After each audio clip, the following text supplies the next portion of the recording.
Hey, this is Chasing Records. You listen to Chasing Records on the Record podcast, and today's special guest is the real Michael Lee. And this episode, like every episode, is brought to us by South River Brewing Co.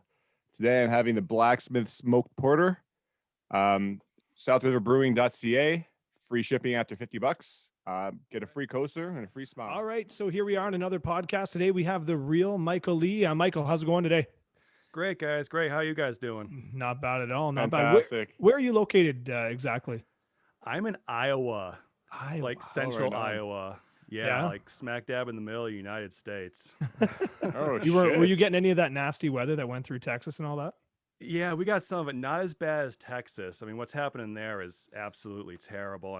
My heart goes out to everyone there, and I hope everyone's really pulling together and getting back up after that terrible disaster. But we had a cold snap. Yeah, we got a lot of snow, but not as bad as like Texas got it. Yeah. Yeah, they had no heaters or furnaces in Nothing. Texas, eh? There's nothing there. Yeah, So yeah. they're I not actually built for it. Yeah, and I had a friend who went down there over this weekend to help out and just kind of just help with home repairs and that. 'Cause he kind of does handiwork and that on the side, and he went and helped him out. And he said it was really bad. Like, Was it? Oh, few shit. people have power, and there's like ice everywhere, and it's sad. Yeah, it was some of the pictures you see. I mean, I remember as a kid, we had an ice storm rip through. I want to say it was 97, but I could be wrong. Anyways, but like the down power lines and everything, the amount of ice that was there, it just reminded me of those photos. But except the ice was in people's houses, like it was Yeah. overflowing toilets and stuff. It's just bonkers. Oh yeah, I saw a Um, picture of a car that the pipe broke over the car, and the car was just this giant, almost literal ice cube. I mean, it's That's absolutely crazy. insane and sad. That's so sad. Heart goes out to people in Texas right now. Yeah. That's yeah, really- it sure does. pretty shitty. So, Michael, how'd you get into how'd you get into music? That's an interesting story. So, long time ago, like high school, I'm like, hey, I love all these bands. I can do that myself. So, I convinced my parents to give me guitar lessons, which I subsequently shirked off. And like, I just ended up learning tabs to Metallica songs for a half an hour a week. And after about a year and a half, I finally said, okay, I'm not actually learning anything here. I'm kind of losing interest. So I kind of stopped and stagnated in music for a long while until I took up drums in college and started jamming with my brother, who he does his own thing with his own bands and that. So we formed a pseudo band and we would jam for like 20, 30 minutes on these like epic, just psychedelic, weird songs. And so then that kind of got me back into it. And then I kind of stagnated again after I met my now wife and we moved out here. And then I started picking it up again about 2 years ago when my friend and I had an idea for a podcast, which Oh. never materialized. And the idea for every episode would be that I would write and perform a song, never really having done that before. I'm just like, Right. I'm going to do this because I think I can, Good So- for you. Yeah. Oh, thanks. Good for you. It's awesome. So I started just doing that, and I was actually like just writing a song a week. The quality was questionable, to put it nicely. But some of those songs like did actually end up in my first EP, like Shirley and Tiny Crab and all those. I kept those 'cause I did actually really like them. So after the whole podcast thing kind of died, I was like, okay, well, I still want to keep doing this. So I ended up recording them. I put them on Bandcamp like as singles, and I took them down eventually because they were just, I didn't know how to mix. I'm still learning how to mix, and Yeah. like, I'm just like, okay, well, these aren't great. So I'm gonna take them down. Few people listen to them anyways. And then I redid them, kind of watched a bunch of YouTube videos, and learn how to better mix, and redid them and got my EP out earlier this year in the spring, May. And since then, I did a song. I went back to the song a week format, but this time I pushed myself even further and wrote and recorded a song a week for 20 weeks straight. I put them all up on Jeez. YouTube. That was not Awesome. easy because I still didn't really know how to do that. Like, I mean, I had to really put myself through this boot camp, and I stuck with it, and it really taught me a lot. So I was able to carry that over, and then those songs I'm now recording and releasing, and my new one comes out Wednesday, which was actually one of those songs from over the summer from that 20-week stint, and that brings us up to now. Awesome. There you go. Awesome. That's it's quite the journey, eh? Yeah. What do you so obviously you're mixing from home. Yes. What are you using to mix? What's your key? What are your programs? What are you using? You know, I'm still haven't upgraded, so I'm still using Audacity, which is yeah, it's the free open source one. Yeah, it's fine. I mean, it's fine. It's not Pro Tools. I mean, it's not any of the big dogs, but it works so far. I did just upgrade my computer, so now I can actually handle stuff like Pro Tools. Because prior to like a month ago, I was working on a 10-year-old rig. And oh wow, that's not gonna go. No. Oh my goodness. Like it could barely handle like Audacity. Like that was like it. So like I stuck with that, and I'd have to relearn Pro Tools plus fork over the $600-$700 for it. Yeah, no kidding. Yeah. I'm just gonna stick with that for a while because it's working. I don't have all the fancy plugins, which I really like. I know I was talking with John Mitchie, and he was actually recommending some great Isotope plugins. That work great for mixing and bring things up to industry standards. Yeah, I've got Ozone on here, and it's fantastic. I mean, you throw music in, and it will really kind of run its course and do its own thing, and kind of give you at least a really good baseline. But yeah, there's so much out there. But yeah, if you don't have a rig to be able to pull in, I mean, it's really heavy on the CPUs as well, and RAM. You've got to be very careful, or else you all of a sudden mixing and then crash, and then you've lost all your work. Oh, been there. Yeah. I built my own computer, so it was easy enough for me to upgrade. But like, if I was working on like a laptop and to buy a new laptop, I don't think I would have been able to really do it when I did, because like you got to buy the whole new rig, and it's like thousands of dollars, whereas I spent it's roughly like $500 upgrading this computer here on my own. I just open it up and swap out the parts, and I mean that's great for me. I mean, I just YouTube videos, learn how to do it, and then YouTube University is where computer. it's at. Yeah, if you there's a lot of YouTube videos on plugins as well that are like, we start with the free ones because there's a lot of good free ones. There's a lot of good free ones.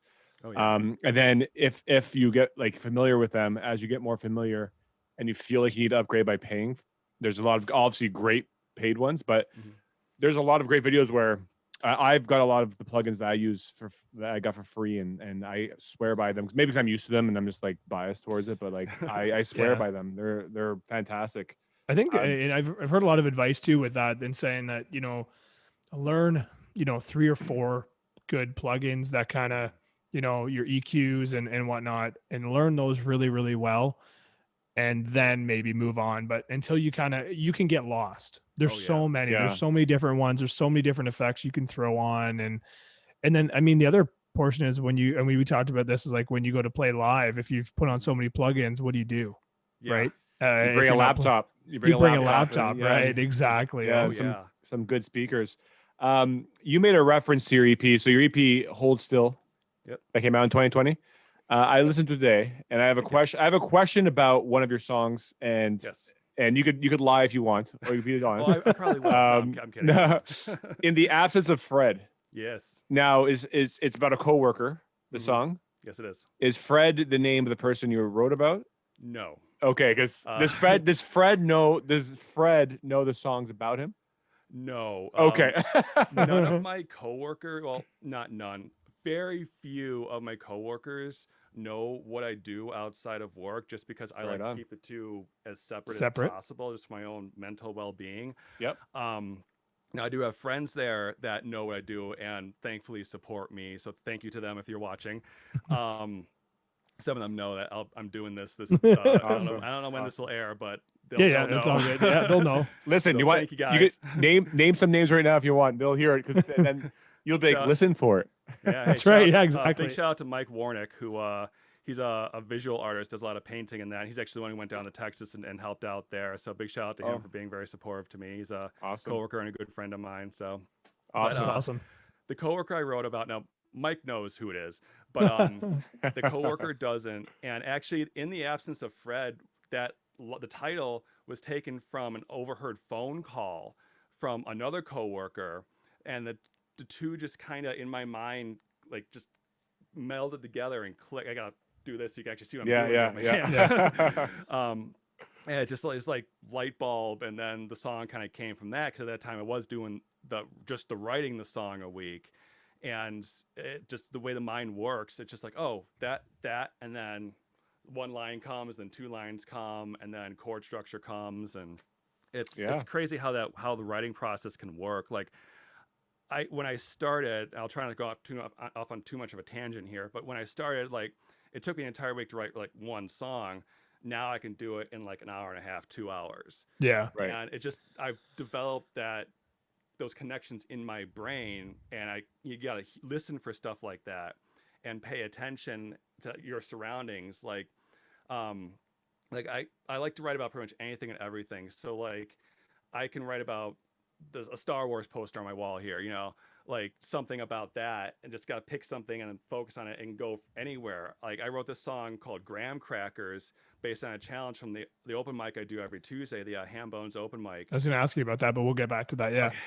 And it was actually one of the other performers, he mentioned something about graham crackers. So the joke was, hey, we should all write a song about graham crackers. Well, only 2 of us did it.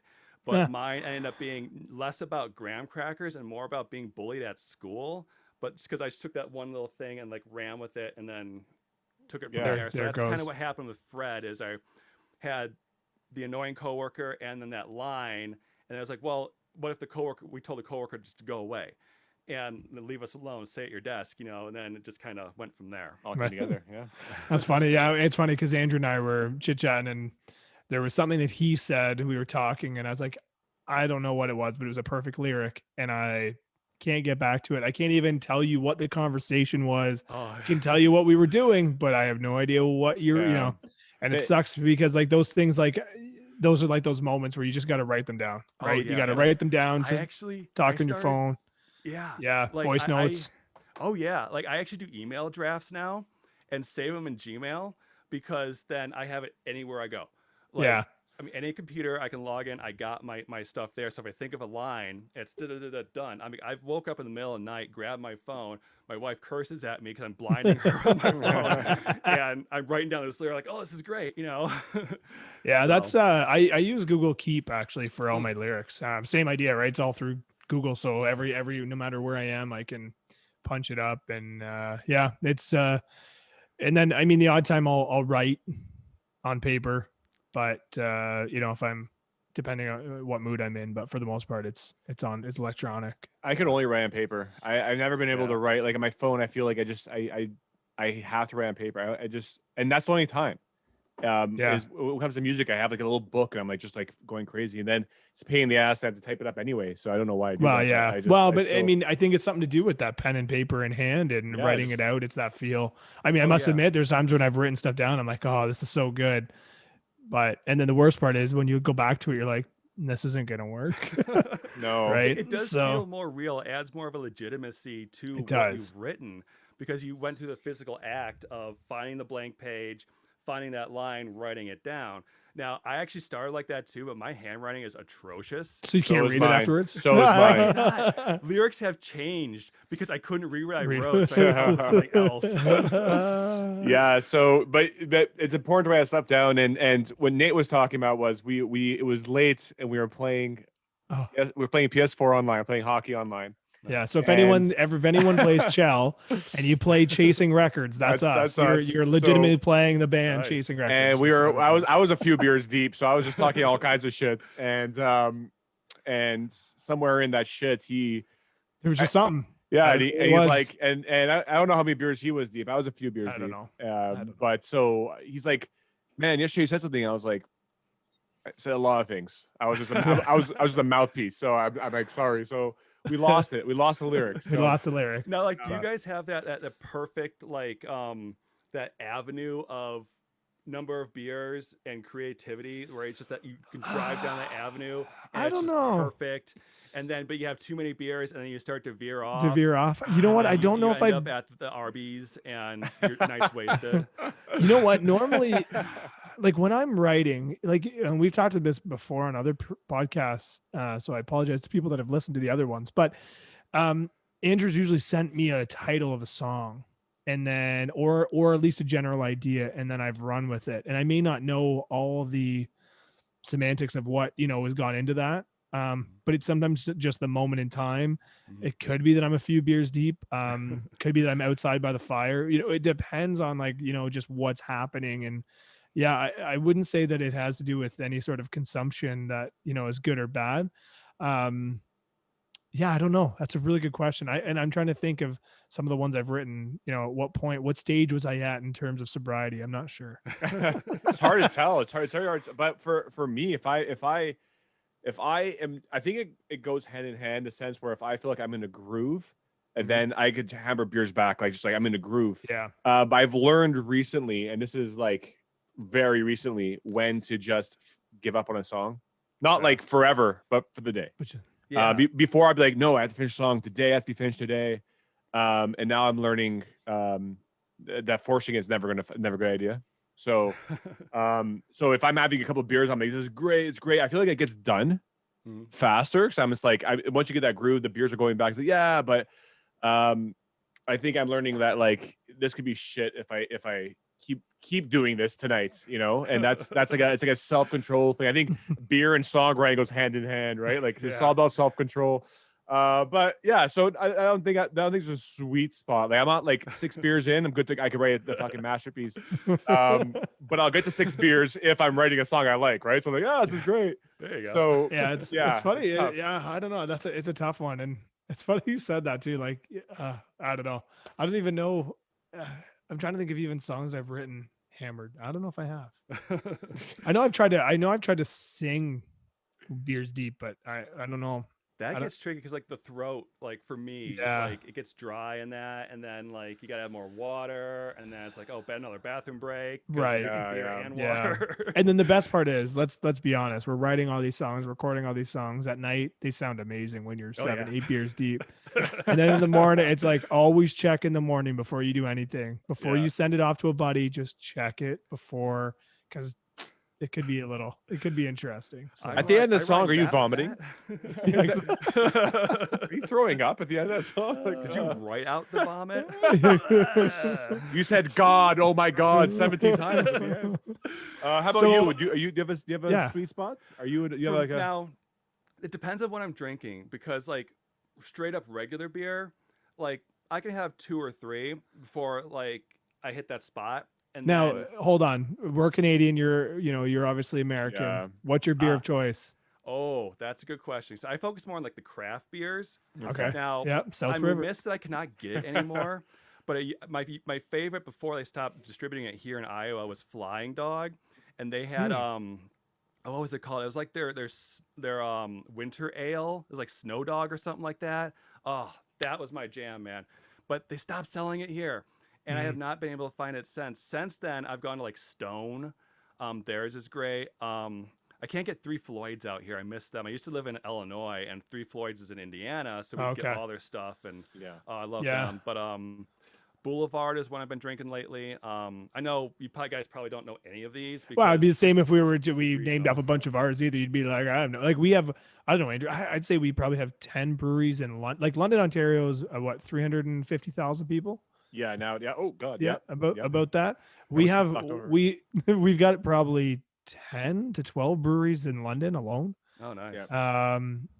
Craft breweries, right? And a lot of them are, they're all fantastic, to be honest. Yeah. They all have one that's usually like, it's really good, right? But I hear you. But you know what? That's one thing that we used to, before the lockdown and everything happened, when we could actually cross the border, we would travel down to Myrtle Beach, and that was one of my favorite things, is going through the States and being able to check out their craft brewery, because there is some really good craft brewery like anywhere, right? Anywhere you go. Yeah. Now, do you guys have a lot of like here in Iowa, especially in the town I live in, we have like 3 brew pubs. Is that a thing up in Canada? Like, is that Toboggan is a brew pub? I was gonna say Toboggan is one that we have here in London. The Seeps, I love brew pub. I love brew pubs. Man. We've got a couple. Like the Seeps would be another one. But, but you know what? A lot of our breweries have turned are actually that's what they are. They've actually turned themselves into brew pubs. They all have a sitting area, usually food. they've almost had to, because there's so much competition that they've had to try and make sure you sit down. The other one is the new one, Powerhouse Brewing. We just had one that we used to, so Kellogg's Corn Flakes and all the cereal. So our plant, that essentially that was one of the, it was I don't know, I think it was the only plant in Canada, I believe.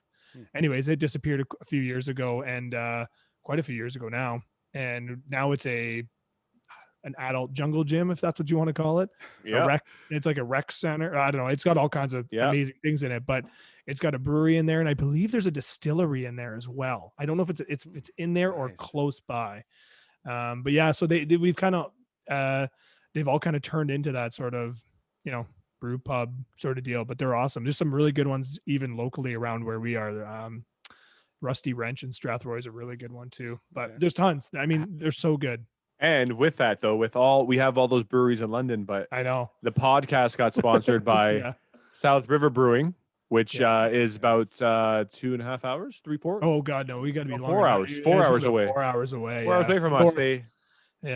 I would love to be sponsored by a beer company, but they'd pay me in beer, and then I just drink all that beer and want more 2 weeks later. See, that's kind of what we're running into. We're kind of getting low on our shipment, but they were really kind actually, because they were able to sponsor our licensing for Zoom for this, so that way we could do them longer, but also chat, before and after without having to cut people off. So big shout out to them. So it was kind of nice, but it's nice to have a brewery on board. So yeah. But sorry, this all started because you said it's all started because you said, well, I have 2 beers, and then it took off, but. Is the craft brewing scene in America, is it the alcohol percentage has got to be more than the other stuff, right? Than your regular, because one Canadian beer, and I hate to say Canada US beers, but it's literally we have to put the percentage on the can, because when we go across the border, we drink I drink 43 blues, and I'm like I'm more hydrated. I go for a run, it's like but the craft breweries are stronger, right? I imagine. Not necessarily. It depends on the style. Okay. Beer. Now I go for darker styles. I like you're going to have stouts. Yeah, so I love the heavier beers. I mean, that's my jam. Now I also like to mix up my beers too. Now I'll add some rum to it. Maybe a little apple cider, something like that. Now I like to do a wheat beer, add some rum, some apple cider. I love wheat beer. I love wheat beer. That's my favorite thing. Yeah, I'm a shandy guy, so I'll do my, now I'm not going to say the brand name, but I'll take a brand name and then mix it with ginger ale. And that's my shandy. I love that. But that's usually for. You said the brand name. You said it's usually you named 10 breweries, so you might. Well, that's true, but I don't want to knock. I don't want to be like, oh, you're using our beer for shandies. But I'll usually go. I'll actually have a Canadian and American. I usually go Labatt Blue or Miller High Life. Is for my shandies. I'll cut them with ginger ale. And usually a good early morning fix. I swear, early morning fix. One of the biggest American breweries. I don't know if I should name them or not, but go ahead. Everyone's naming all the breweries. Okay. I feel they stole my idea. I know they actually didn't, but I used to mix the Margarita and beer together in my younger days when I was just trying to get drunk in the basement watching TV. So I'd mix those two together, and then years later, Budweiser comes out with their beer garita or whatever the hell they called it. That was my idea. I was doing that to get drunk well before you came up with that idea. They have so kids, obviously. They have the Smirnoff. What's the Smirnoff one called? The Smirnoff and the Rocket. The Rocket. Yeah. Well, that was the ice challenge, right? If you get iced, you have to drink just a Smirnoff Ice, right? Yeah. But if you put the beer, and actually the Rocket was good. I had one. It was actually pretty. It was just really sweet, right? Yeah. So you can't pound them back. I mean, I guess you could, but you're gonna have a pretty bad hangover the next day. All right, we can go back to music, but I mean, this is a great. This is why we love this podcast, because we'll go anywhere. We have there's no script. It's zero. But the one thing I did want to ask you about though. Wait. Before you ask him this question, I have to ask him a question. Do you know Natalie Imbruglia? Yeah, I've heard of her. Yeah, you know the song in the '90s. Yeah. Yeah. Okay. So good, because we were talking about that in the last podcast. If these guys if she was as big as the American in America, she was in Canada, because everyone in Canada knows that song. The only song that she was on the radio with. Yeah. Here, and everyone knows it. And I asked Nate, I said, "You think it was big worldwide?" and he was like, to our US friends, is it? And we didn't hear back. So Yeah. you knew that song. Yes. She I don't remember the title, but I can hear it in my head, And Perfect Sky is torn. Yes, thank I'm you. a Thank you. little I actually think I love. had that album. Oh, come on. I had like a crush on her back in like grade school. Like, oh, Yeah. she's I was like, anyways, Yeah, embarrassing facts. This is No, it's Yeah, fine. that's- It's fine. it's all the real good. Michael Lee confessions here. We Yeah, talked. exactly, yeah. We may rename this podcast. Yeah, Actually, yeah. after all this. we But, talked like- about it for 20 minutes last podcast. Like 20 Yeah, so minutes it's all of just that one song. So Yeah. Yeah, she And had it that was hit, relevant because our Who's Lonely Now, our newest single, kind of has a element. It's an element to it. So there was a tie in there. But yeah, we maybe went off on a bit of a tangent with Yeah, that yeah. song. I didn't catch that when I heard your single. Like, I didn't catch the Natalie and Bruglia. It was more of the ending. bit. The solo at the end is where Okay. that was all it was. It was not nothing with the lyrics or vocals. No, or- yeah, no, It was it's just just more of and it was because when the song was written, we were like, the song was ended, and I was like, no, we need to have a little guitar Needs to solo at the go. end. And I said, like, think about like Natalie and Bruglia Torn, the way that song ends with a whatever the fuck. That's on point. And so that's how we referenced it. So and then random people were like, hey, you guys sound like 90s rock, and we're like, thanks. But looking back, we didn't talk about being 90s rock when we were writing No. the songs, but we're talking about how we described one of the songs to end like Natalie and Bruglia Torn. So it kind of went hand in hand. But thanks for answering my question about Natalie and Bruglia, and that's enough. Yeah, And that's good. I'm full of tons of useless facts and knowledge about music because Yeah. There you it's go. Awesome. Like I said, this is why we love this. The other one I was going to say, and I was really intrigued by this with was the ham bones. oh yes, The open mics. First of all, how'd you find that? What was is that like where's that based out of? Or any info that I'm intrigued. Oh, sure. It's run by Liz Victory, Atlas Victory on Twitter. She's actually become a good friend of mine, along with all the folks there. It's this excellent, loving community, very supportive of artists, and Orange G. I don't know if you guys are familiar with him. He got me into it. He recruited me, so to speak. And since then, I started doing the live tweeting for it every single week. With occasionally, I think there's been 1 or 2 weeks where I had to not be able to make it because I was sick or what have you. Not COVID, thankfully. But Is that sad that we got to say that now though? yeah, I mean, Right? You got to you always like ask us. Oh, by the way, it wasn't COVID. Yeah. Anyways, carry on. Sorry. Yeah, that's okay. And so and I kind of got into that, and it's just become almost like a family. Like Liz is great. Got Nalini, she's another great one. Jimmy Yamagishi, Lee Thomas, Trevor from the Jobs, and Tom have both performed in there too. They're Awesome. Ham Bones alums. So Awesome, guys. yeah, I mean, it's such a great community. You guys, if you want to come on tomorrow, feel free. It's The other thing is we'd have to be in the same area. Like we couldn't do a split Zoom. I don't think. yeah, It'd be I kind of know- tough. Yeah, Yeah, we're 'cause- still in like partial lockdown over Oh, here in yeah. Canada. I heard though, rumor has it so we have these color coded things for lockdowns here in Okay. Canada, or at least in Ontario. I don't know if it's like this for the rest of the rest Not of in the Iowa. country. Iowa's free for all. Oh yeah. So scary, yeah. we were in gray, which meant stay the fuck home. Yeah. Don't leave your house except if you're essential. Blah Okay. blah blah. And then we're now in red, which means essentially 25% of everything is open, other than your essentials. Now I heard we're going into yellow, which I think is pretty much a free for all before you get back to green. So, Yeah. anyways, we may be there sooner than we think, but Nice. usually when this happens, numbers go back up and then we get locked Yeah. back down. So, Yeah. Anyways, that'd be sweet though. That'd be kind of cool. Yeah. So, and it's all done through Zoom, right? It is. Or- and we're yeah. worldwide now. Like we have, Lee is from Australia.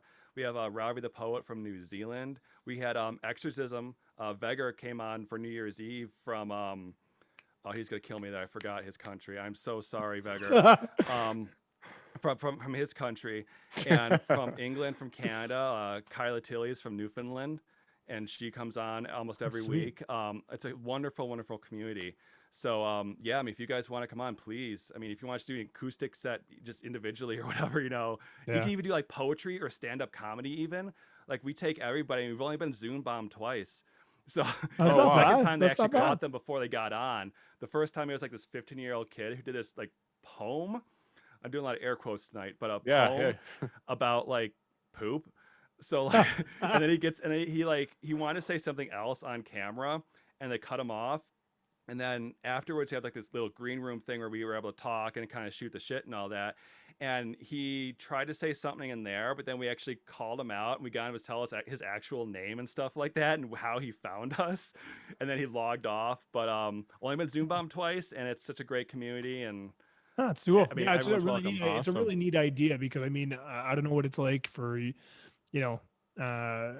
like where you are. Like for us, there's no obviously at 25% open. There's no gigs right now. Like we've talked about actually in our last one. Just if anything for us, it's gonna probably be looking outdoors. Is Yeah. the best shot to have. We have a couple. We just had to do a podcast, and it's up now with Serena Haggerty. She's a great local talent from London. She's done some pretty big shows. And she's doing one with another band, Texas King, who's traveled Canada and US with Big Wreck. And but they're doing it in one of our venues in London, but it's virtual. So it's streaming live for free around the world. Anybody can watch it. If anyone's listening to this, you can check our Twitter feed and that, or in our Instagram page, because we've posted it. But yeah, Saturday night. And if I'm not sure when this is going to air, so that it may be gone, but anyways, It was a great show. If it airs after, If it airs after, what a great show. But it's We all really, watched it. but there is other ones. That's the first of many. So Mhm. if anyone's watching and they want to check it out, by all means, it's a really neat idea. But they're playing in the venues. Obviously, there's nobody there, and I think the idea is eventually to slowly, bring people back in. But yeah, it's been pretty dark for the last little bit. It's the same here. I mean, you can't really do anything except virtual. Like I know the one week Liz actually did a show at a venue for the open mic, and she had a drummer and that. It was really cool. I had a whole setup and everything like that. And I heard rumors that some venues might start doing that now, kind of like you mentioned. Yeah, like charging artists to have, so they can have the whole professional setup and have a professional sound guy there and that to do it, to set it all up. But I mean, out here, there's nothing. I mean, the places we had effectively closed down forever. The one place was like a landmark, and they closed it down. And there's this big thing about, I will try not to get political here, but there's a big thing about how, they were touting, make Des Moines, Des Moines the new cultural center, and all that. But then they let this place die effectively. It's sad. It's really yeah. does. So sad. I don't know if there's a whole lot in London. That's actually, I mean, I feel bad actually not knowing. We have one, I guess it's a staple, but it, like we've talked about before, called The Office in London, Ontario. It's had some really big bands, at least when they were starting out, and then have gotten out. But it's open and closed like 8 times, so you never know actually if it's actually closed. The only one that I'd say was the big one, and I wouldn't say it's big. It was just big in London to go play it if you were starting out, was the Embassy. And it's now like an apartment building. It was smushed down and bulldozed over, and then now, but it wasn't exactly in the nicest area at the time. I mean, they certainly have revitalized that area, and it's much nicer now to check it out and go down. But anyways, sometimes the best venues are in the not oh yeah, very nice there's a character, areas. right? I mean, Toronto has those, right, Andrew? I mean, like tons. tons It's of them, always yeah. the sketchy places that you just like. Right. This is the Fireside dive Bowl. bars. the dive bars. They're so nice. Yeah, They're it's so cool. so- They're just different. They're neat. They've got you don't touch the walls. No, you go to the bathroom like this, and you just squeeze out, But like, they're fun. They're fun. yeah. The character in those buildings alone, make up for the drug addicts waiting outside. That's right. It's I've had so many All great right. memories of seeing shows at this place called the Fireside Bowl in Chicago. And it was a bowling alley, and they'd show punk shows on this stage in the one corner. Like you'd have people bowling, and then the lanes would close, and then the show would start like 20 minutes later. And it was just packed in there. I saw like Adam and his package there, Avenged Sevenfold. I saw them there way back in the day. Hot Rod Circuit, Harmar Superstar. I saw him there. I missed the Ataris when they were there. But who was the AMFM? I saw them there. I don't know if you guys are familiar with any of these guys. So, but- yeah, no, yeah. Good. Yeah, we know the Good. Ataris. We know Avenged Sevenfold. We don't. Would you say Adam and his package? Yes. That's what I was. Yeah. He's a huge influence on me. Like At first, when you said that, I was like, "Is that a band name, or did you?" Or some guy with a jacket in the corner. Adam. I saw covered Adam's one of package. his songs. I did a folk cover of Wonder Man. I do it occasionally at the open mic, and I hope he's okay with that. He's been retired for a while. His music was some of the music that actually got me into wanting to learn how to play. And lately, I've actually kind of revisited that love of his music and even started working on doing like backing tracks for playing live. So like you can see, like I got the 2 amps here. You know, that's usually for like recording for guitar sound. But I got an iPod there that I put some backing tracks on, running it through the small amp there, and playing with that, trying to get a feel for it because I'm trying to up my game. And like remembering how Adam did it, I was like, that was a thing. He really was tapping into something there with his little package. Little Yeah, package. Little um, package. he'd kill me if I said that. You heard that. Please don't kill me, Adam. Love you. Miss you. But you know, he really had something there because he didn't have to really pay anybody else. Right. Yeah. Yeah, it's You all just there. have his. It started off with the sequencers all strung together, but then he changed it to just an MP3 player, and I mean he could run around the stage and everything like that, and he had this energy. And since I'm a one-man band, you know, I need something, so I'm like, okay, I'll try that, and I'm finding I'm actually kind of liking that. So you might see more of that from me going forward. We'll There you see. go. Awesome. Yeah, Awesome. Good for you, man. thanks. Are your drums? Do you track drums like through MIDI?